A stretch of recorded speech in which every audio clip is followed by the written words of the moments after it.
Kto pozná ľudí, je rozumný, ale kto pozná sám seba, je osvietený.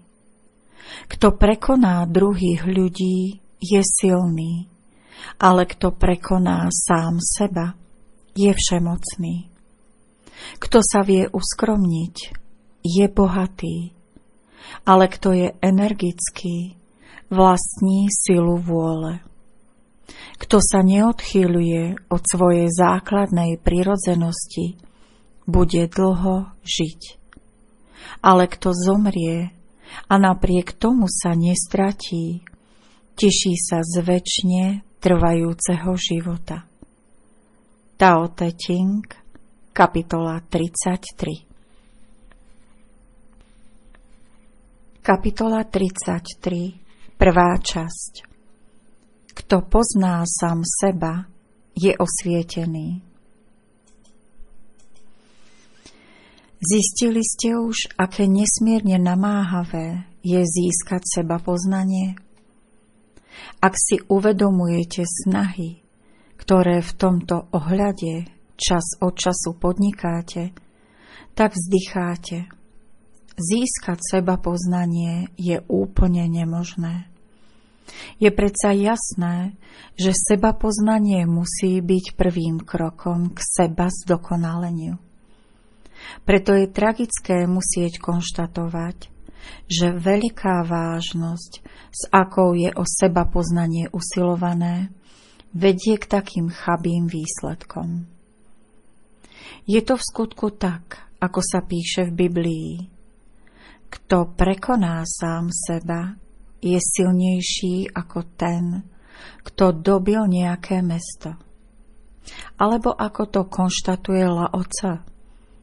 Kto pozná ľudí, je rozumný, ale kto pozná sám seba, je osvietený. Pozorovať správanie druhých a zisťovať, čo je u blížnych dobré alebo zlé, čo k ničomu nevedie, čo je negatívne a beznádejne míňa cieľ, to je väčšine ľudí dôverne známe, pretože ako rozumní ľudia sú zvyknutí vyslovovať svoj úsudok na všetky strany a voči každému. Veď to vidíte, počujete to, berte to predsa vážne. Sú ľudia, ktorí vám sú schopní až do najmenších podrobností rozprávať všetko o svojich blízkych. Lenže všetky tieto úsudky nemajú ani tú najmenšiu hodnotu. Tieto tak rozumné postrehy nemôžu totiž vnímať vnútorné pohnútky určitého konania alebo povedaných slov. Môžu vyslovovať len domienky. Jedinou základňou pre také nevyhnutné sebapoznanie je pre väčšinu ľudí úsudok, ktorý o nich vyslovili druhí. Vaši priatelia, členovia vašej rodiny, vám napríklad môžu veľmi jasne povedať, aký ste a aj kto ste.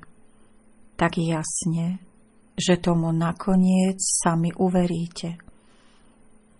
Aké dôvody by tiež inak mali, aby veci líčili inak, než sú? Viete však, že veľmi veľa ľudí je týmto spôsobom, čo sa ich seba poznania týka, vedených na ceste.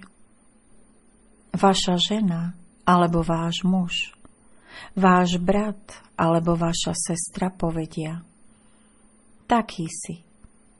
Povedia to tak presvedčivo, že tomu veríte, a tak celý svoj život, celý svoj stav bytia odsúhlasíte so závermi druhých.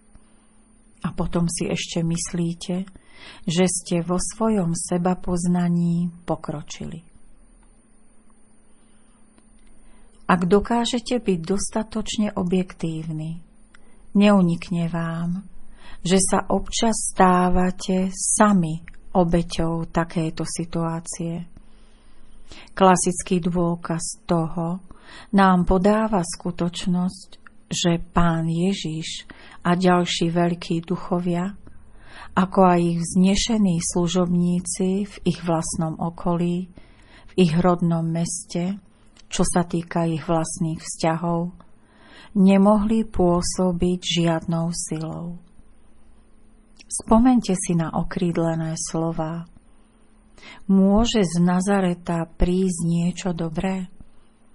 To predsa nemôže byť. Na toto poznáme až príliš dobre. Vaša znalosť ľudí môže byť možno veľmi užitočná. Môže byť pre vás veľmi dôležité posudzovať iných. Ale čo sa týka správnosti týchto posudkov, je vo vašom živote viac omylov a nedorozumení ako výstižných hodnotení. Kto to nahliadne a trúfne si to priznať, ten zároveň vie, že vo svojom seba poznaní úplne ešte tápe v temnote. Väčšina ľudí je v tomto ohľade príliš optimistická alebo príliš pesimistická, teda v žiadnom prípade realistická. V čom to väzí? Budete sa pýtať. Väzí to v tom, že človek nemá žiadny zmyslový orgán, žiadnu vnútornú schopnosť, aby objektívne vnímal sám seba pri svojom spôsobe života. Nie je schopný pozorovať vlastné pohnútky, ktoré zapríčiňujú jeho spôsob života. Nie je to za nimi pôsobiace astrálne pohnutie. Kniha príčin a následkov, kniha osobnej karmy vo vlastnom živote je väčšinou hermeticky uzamknutá. To platí aj pre okultného človeka, ktorý by mal poznať svoj karmický stav bytia, ako sa hovorí. V modernej duchovnej škole okultizmus odmietame, lebo je to metóda, s ktorou sa k mystériám života preniká s pomocou vedomia ja. To je síce možné, ale iba po určitú hranicu. Následkom je vždy ustrnuté vedomie ja a existencie, ktorá je úplne vzájomne prepojená so zrkadlovou sférou. Okultisti vyvolávajú vplyvy a sily, ktorých sa naučili báť, a taktikou a istou mierou prefíkanosti sa im pokúšajú uniknúť alebo ich neutralizovať, čo prirodzene nie je možné natrvalo. Keby sa nejaký okultista nachádzal v našich radoch, bol by poznaný napríklad podľa toho, že sa nemôže alebo nechce odpútať od astrológie. Astrológia nie je prakticky nič iné ako prostriedok, ako rozumom nahliadnúť do vlastnej karmy. Táto karma sa potom nášmu vedomiu zjaví ako rad dobrých alebo zlých vplyvov a žiarenia. Horoskop ukazuje človeku sieť, v ktorej bol chytený pri svojom prírodnom zrodení. A v tejto sieti visiaci okultista sa teda pokúša urobiť ju čo najľahšiu. O pavúkovi, ktorý sieť utkal a prečo, horoskop nič nehovorí. Astrológia je v skutočnosti veda, ktorá dáva človeku do rúk niekoľko prostriedkov, s ktorými môže trochu znesiteľnejšie usporiadať svoj prírodne zrodený život. To znamená, že v nebezpečných situáciách je taký človek možno o niečo opatrnejší a pri dialektických možnostiach je pripravený sa do nich vrhnúť. Inak sa človek takým odkladaním rozsudku nestáva ani lepším, ani horším, na najvýš trochu obratnejším a prefíkanejším. Pokiaľ ide o spásu, pravý, skutočný život, nemôže táto veda pre človeka nič urobiť. A pretože väčšinou okultný človek na tejto vede lipne, radikálne sme sa jej vzdali. V každom prípade v tom zmysle, ako sa dnes používa. Je vám určite známe, že sme predtým organizovali lekcie v astrológii.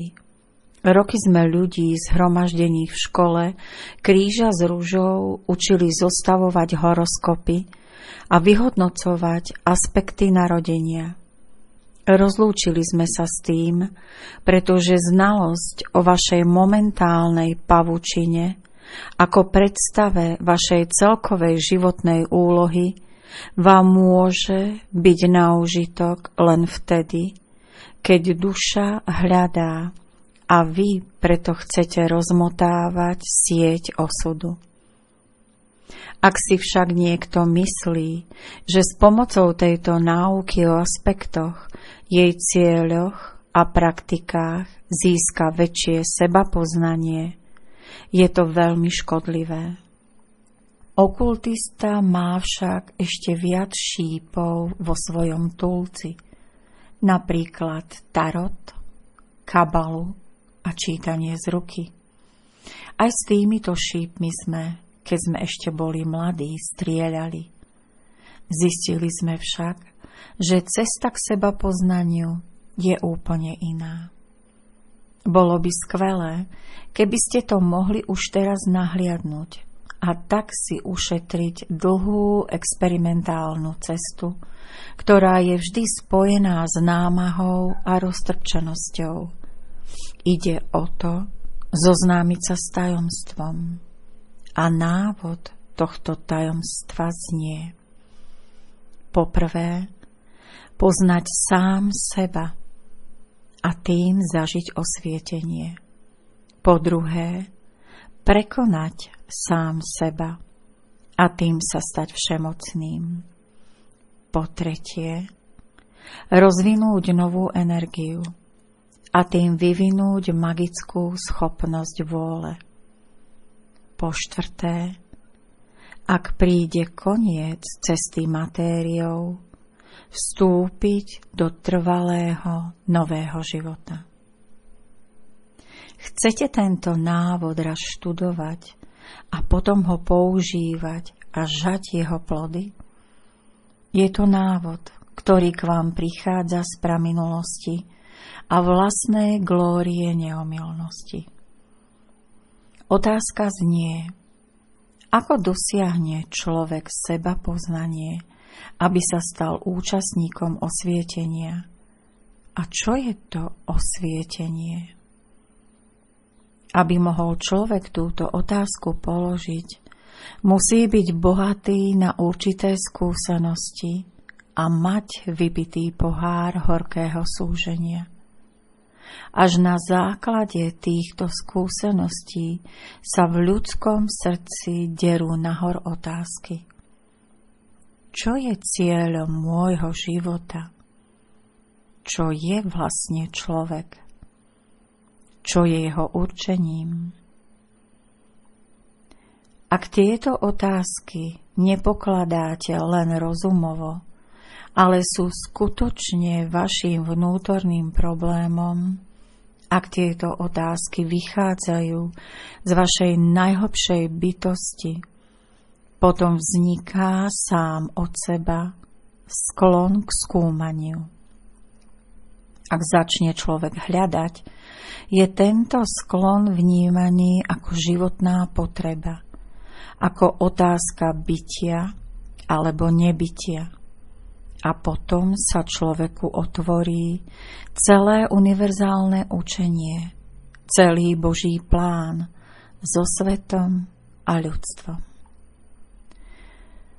Toto skúmanie je žiakovi veľmi uľahčené, pretože má k dispozícii všetku literatúru školy kríža s ružou.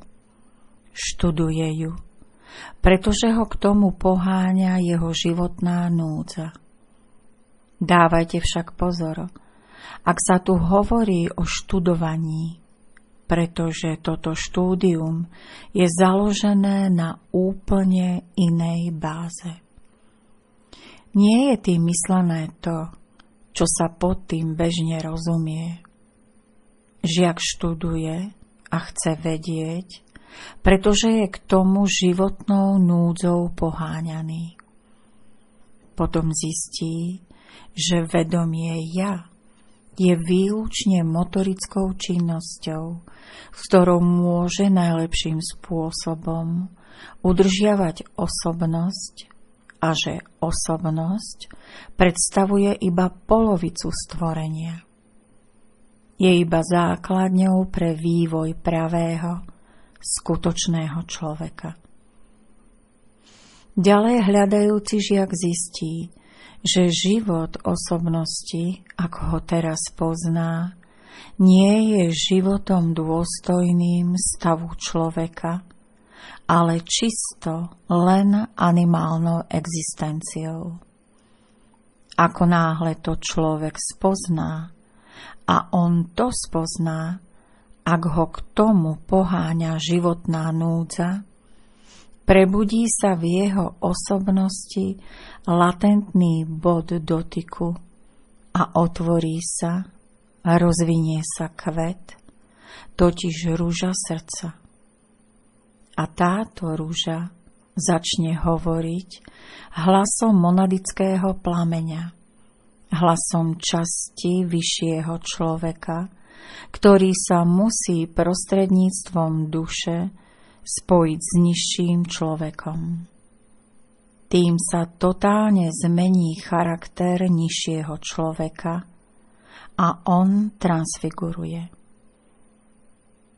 Keď je žiakovi tento plán vnútorne jasný, odhaľuje sa pred ním a on ho chápe nie len svojim rozumom, ale vrastá do neho, vžíva sa do zámerov Boha s ním.